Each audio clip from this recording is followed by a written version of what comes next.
While world leaders debated tariff and trade wars at Davos in January 2026, one economist dropped a truth bomb that should shake every Indian. 1.7 million lives lost every year in India due to pollution. That's 18% of all death in our country. The shocking statistics was shared by Ms. Geeta Gopinath, former IMF chief economist at the World Economic Forum. But here is what almost nobody is talking about. The solution isn't just about electric vehicle or cleaner fuel. It's hidden in plain sight, moving beneath our feet and across our coast. It's about how we move things. In today's episode of Logistically Speaking, I will uncover the invisible connection between India's logistics system and the air we breathe.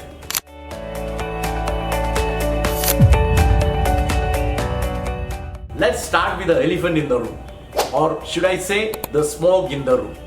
India has 140 of the world's 200 most polluted cities. Let me repeat that, 140 of 200.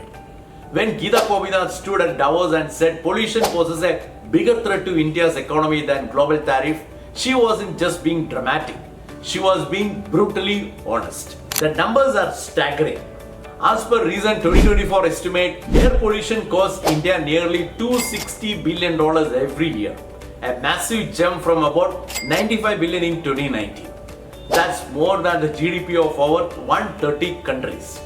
Let me break down this for your easy understanding.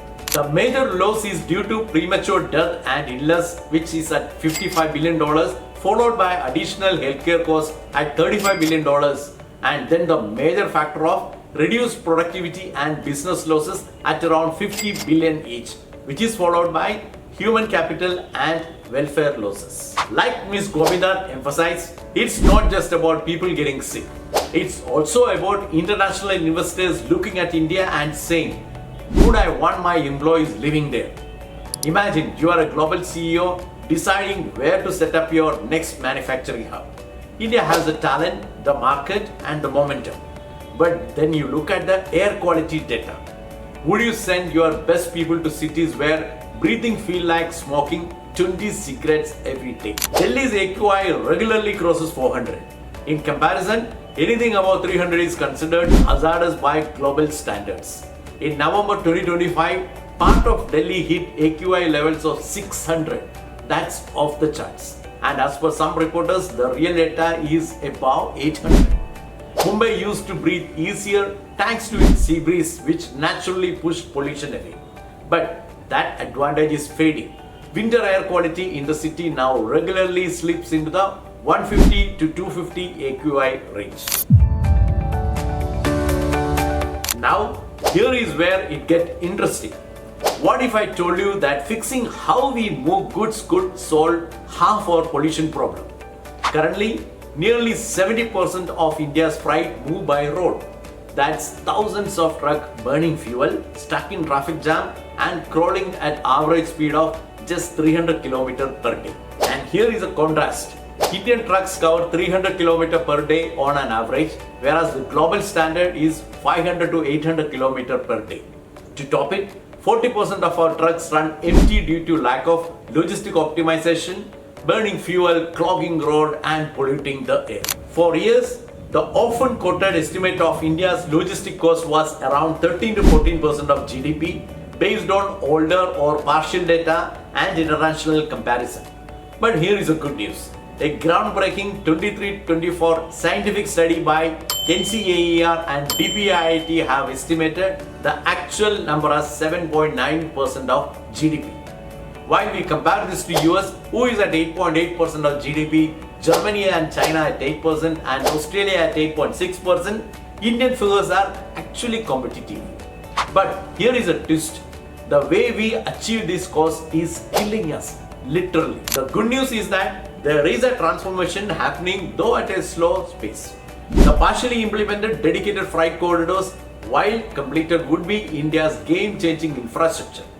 These freight corridors or DFC could save Delhi to Mumbai freight movement transit time from more than 36 hours to 18 hours, as average speed will increase from 25 km per hour to 60 km per hour. With 391 freight trains expected to run every day, the saving would be $1.93 billion from low fuel costs and would also help in reducing delays. These DFCs can handle double stack containers, that's like fitting two shipping containers on top of each other. This doubles the freight capacity without needing to have more trains. Amazon saw this potential early. In 2019, they ran one freight train in India, and by 2025, over 120 dedicated freight trains happen in the completed areas of DFCs, and this would help them guarantee next day delivery between Delhi and Mumbai when the DFCs are complete. That's packaging moving by rail instead of thousands of diesel trucks. Now, let's connect the dot between logistics and pollution, because this is where Govinda's warning and India's logistic transformation meet. If India increases rail's movement share from 25% today to just 40% by 2047, which is the government's target, we could cut annual carbon emission by over 200 million tons. That's equivalent to planting 3.3 billion trees and letting them grow for 10 years, or taking 43 million cars off the road permanently. There is more. Coastal shipping still carries only a tiny share of India's domestic freight, even though it emits about 70% less carbon than road transport. This is India's forgotten superhighway. With a 7,500 km coastline and more than 200 major and minor ports, this could help in reducing pollution. Currently, there are many developments happening on the ground, like 35 multimodal logistic park under development, backed by $24.10 billion, which is designed to handle half of India's freight by 2030, while cutting transport costs by 10% and carbon emissions by 12%. Then, the overall development of rail network for freight movement, along with the eastern and western freight corridors, has currently even surpassed US in freight volume movement and making India number 2 globally behind China. Now let's circle back to Govinda's core argument about productive manpower. She emphasized something crucial, that is, the productive workforce is being decimated by pollution, not just from death, but from daily productivity loss. The numbers are shocking. Pollution exposure reduces effective working hours by up to 15% in heavily polluted regions. School closes and offices shift to work from home, and older workers in outdoor jobs are hit the hardest. In November 2025, Shoppers Stop Limited, a major department store chain, publicly stated that elevated pollution levels in northern India hurt their consumer demand and savings. That's a publicly listed company citing pollution in their financial results. The phrase "Make Earth Great Again" might sound like a political slogan, but in India's context, it is a survival imperative wrapped in economic opportunity. Govinda's final point was perhaps the most powerful. International investors will come to India, but only if their employees can live here comfortably. Currently, global companies are hesitant to deploy their best talent to Indian cities due to pollution concerns. If we fix this air quality, we can unlock increased foreign investment, more high-value manufacturing jobs, skilled expatriates willing to relocate, and most importantly, Indian talents choosing to stay instead of migrating. Action is already underway in logistic initiatives like PM Gati Shakti SMILE program, that is strengthening multimodal and integrated logistic ecosystem. If India achieves the target under these programs by 2030, we could further reduce logistic costs and prevent hundreds of thousands of pollution-related deaths. In fact, this will add 2 to 3% of GDP growth annually and position India as the world's most efficient large-scale logistic economy. When Geeta Govinda stood at Davos at the start of this new year and warned that pollution poses a bigger threat than tariff, she wasn't being pessimistic. She was showing a path forward. The solution isn't just about environmental regulation or emission standards. It's about reimagining how India moves goods.